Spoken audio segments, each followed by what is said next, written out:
Hello दोस्तों, स्वागत है आपका हमारे चैनल चंदन एकेडमी में। आज का हम इस वीडियो में दोस्तों धातु तथा अधातु चैप्टर को पूरा खत्म कर देंगे दोस्तों। एक ही वीडियो में इस पूरे चैप्टर को खत्म कर देंगे दोस्तों। बहुत ही आसान भाषा में एक एक टॉपिक को अच्छे से समझा देंगे दोस्तों। हम यह भी बताएंगे दोस्तों कि प्रश्न कैसे पूछेगा और उसका उत्तर कैसे लिखेंगे। जो हम इस वीडियो में बताएंगे दोस्तों उसी में से आपके बोर्ड एग्जाम में प्रश्न पूछा जाएगा। इससे बाहर का एक भी प्रश्न आपके बोर्ड एग्जाम में नहीं पूछा जाएगा दोस्तों। अगर आपने आज तक कुछ भी नहीं पढ़ा है और आप चाहते हैं कि अभी से पढ़ाई स्टार्ट करके बोर्ड एग्जाम में अच्छे नंबर लाना, तो इस वीडियो में हम बताएंगे दोस्तों कि अभी से पढ़ाई स्टार्ट करके बोर्ड एग्जाम में अच्छे नंबर कैसे ला सकते हैं। तो चलिए दोस्तों इस चैप्टर को स्टार्ट करते हैं। पाठ का नाम है दोस्तों धातु तथा अधातु। देखिए दोस्तों प्रश्न कैसे पूछेगा। प्रश्न पूछेगा खनिज तथा अयस्क में अंतर बताइए। क्या दोस्तों? खनिज तथा अयस्क में अंतर बताइए। तो सबसे पहले क्या हो जाएगा दोस्तों? खनिज। तो खनिज किसे कहते हैं? प्रकृति में। क्या दोस्तों? जो प्रकृति है, तो प्रकृति में जमीन के नीचे धातुएं जिस रूप में पाई जाती है उसे खनिज कहते हैं। इसका मतलब दोस्तों ध्यान समझिए, कोई भी धातु जो जमीन के अंदर रहता है, जैसे आप जेसीबी से खुदाई में लोहा मिलता है, सोना चांदी, इसका मतलब दोस्तों कोई भी धातु जो जमीन के अंदर जिस रूप में पाया जाता है उसे हम लोग खनिज कहते हैं। बोर्ड एग्जाम में आपसे केवल खनिज का परिभाषा पूछे तो आप लिख दीजिएगा कि प्रकृति में जमीन के नीचे धातुएं जिस रूप में पाई जाती है उसे खनिज कहते हैं। यह हो गया दोस्तों खनिज। अब देखिए दोस्तों अयस्क किसे कहते हैं। बोर्ड एग्जाम में अभी प्रश्न पूछेगा अयस्क किसे कहते हैं, तो इसका आंसर हो जाएगा जिस खनिज से धातु है आसानी से प्राप्त किया जाता है उसे अयस्क कहते हैं। क्या दोस्तों? अगर कोई भी खनिज है जो जमीन के अंदर पाया गया है, कोई भी धातु, उसको आसानी से प्राप्त किया जा सकता है, उसे हम लोग क्या कहते हैं दोस्तों? अयस्क कहते हैं। तो इसका परिभाषा ही पहला अंतर हो गया, खनिज तथा अयस्क में अंतर। अब देखिए दूसरा अंतर, सभी खनिज अयस्क नहीं होते। क्या दोस्तों?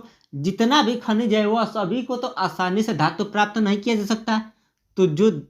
तो जो आसानी से धातु प्राप्त नहीं किया जा सकता है तो वह अयस्क नहीं हो सकता। क्या दोस्तों? तो सभी खनिज अयस्क नहीं होते हैं, लेकिन सभी अयस्क खनिज होते हैं। जो अयस्क हैं वो पहले खनिज ही थे, तो सभी अयस्क क्या होते हैं? खनिज होते हैं।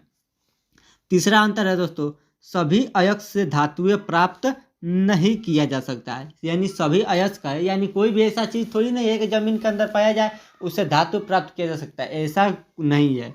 लेकिन सभी अयस्क से धातुएं प्राप्त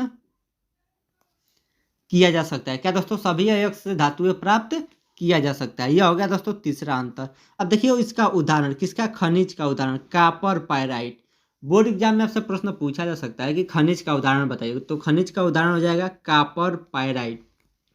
और कॉपर पायराइट का सूत्र होता है CuFeS2। यह भी बोर्ड एग्जाम के लिए बहुत इंपॉर्टेंट है। प्रश्न पूछा जा सकता है कि कॉपर पायराइट का सूत्र बताइए, तो कॉपर पायराइट का सूत्र क्या हो जाएगा? CuFeS2। यह हो गया दोस्तों खनिज के बारे में। अब देखिए अयस्क। अयस्क का उदाहरण क्या हो जाएगा? बॉक्साइट। बोर्ड एग्जाम में आपसे प्रश्न पूछेगा कि बॉक्साइट का सूत्र बताइए, तो बॉक्साइट का सूत्र होता है दोस्तों Al2O3 इंटू या डॉट 2H2O। यह क्या हो गया दोस्तों? बॉक्साइट का सूत्र हो गया। उसके बाद दूसरा उदाहरण है जिंकाइड। तो जिंकाइड का सूत्र क्या हो जाएगा? ZnO मतलब जिंकाइड। यह हो गया दोस्तों खनिज तथा अयस्क के बारे में। आगे दोस्तों आपसे प्रश्न पूछा जा सकता है कि भर्जन किसे कहते हैं। क्या दोस्तों? भर्जन किसे कहते हैं, तो इसका आंसर हो जाएगा अयस्क को वायु के उपस्थिति में गर्म करने की प्रक्रिया को भर्जन कहते हैं। क्या दोस्तों? जो अयस्क है उसको वायु के उपस्थिति में, उपस्थिति का मतलब जब वहां पे वायु रहे उस समय गर्म करने की प्रक्रिया को हम लोग क्या कहते हैं दोस्तों? भर्जन कहते हैं। इसका उदाहरण है 2ZnS प्लस 3O2। इसको क्या किया गया दोस्तों? वायु के उपस्थिति में गर्म किया गया। तो क्या प्राप्त हुआ है दोस्तों? 2ZO प्लस 2SO2 प्राप्त हुआ है।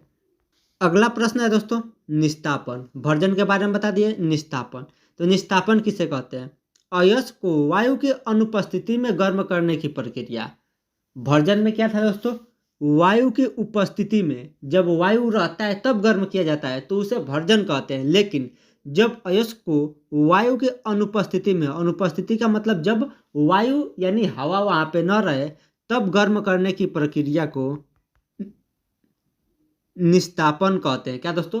निस्तापन कहते हैं। देखिए इसका उदाहरण है दोस्तों ZnOCO3। इसको क्या किया गया है दोस्तों? वायु की अनुपस्थिति में गर्म किया गया है। तो क्या प्राप्त हुआ है?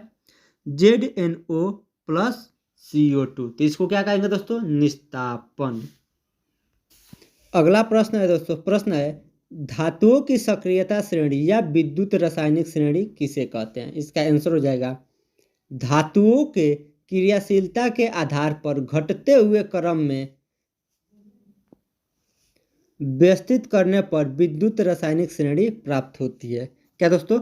कोई भी धातु है उसको क्रियाशीलता यानी जो जल्दी क्रियाशीलता कर दे उसको सबसे ऊपर, उसके बाद कम क्रियाशीलता हो उससे नीचे, यानी क्रियाशीलता के घटते हुए क्रम में व्यवस्थित करने को विद्युत रासायनिक श्रेणी कहते हैं। देखिए यहाँ पे विद्युत रासायनिक श्रेणी बनाया गया है।